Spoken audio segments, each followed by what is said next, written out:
பகவான் கிருஷ்ணரோட சக்திகள் வந்து அளவற்றவை. அவரை அது புரிஞ்சுக்கிறது வந்து அவ்வளவு எளிதானது கிடையாது. அவரை அதை பத்தி கேட்கறதுக்கு நம்ம எவ்வளவு கேட்டாலும் அது திருப்தி அடையாது. பகவான் கிருஷ்ணரை பத்தி நம்ம கேட்க கேட்க கேட்க நம்ம மனசு தூய்மை அடையுது.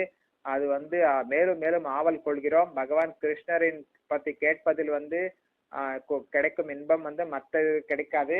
பகவான் கிருஷ்ணரை பத்தி எவ்வளவு கேட்டாலும் அது போதாது. மேலும் மேலும் கேட்க வேண்டும் என்ற ஆவல் நம்ம கிட்ட இருக்க வேண்டும். இப்படி ஆவல் எப்படி வரும்னா பக்தர்கள் சகத்துலதான் வந்து கிருஷ்ணரை பத்தி மேலும் மேலும் கேட்க ஆவல் வரும். பகவான் கிருஷ்ணரின் ஒவ்வொரு செயலும் மிக மிக மதுரமானது. அதரம் மதுரம் வதனம் மதுரம் அசிதம் மதுரம். அந்த மாதிரி வல்லவாச்சாரியர் எழுதியிருக்கிறார். எல்லாம் பகவான் கிருஷ்ணர் ஒவ்வொரு விஷயம் மதுரம். அவர் பேசுறது மதுரம், அவர் பாடுறது மதுரம், புல்லாங்குழல் வாசிப்பது மதுரம்.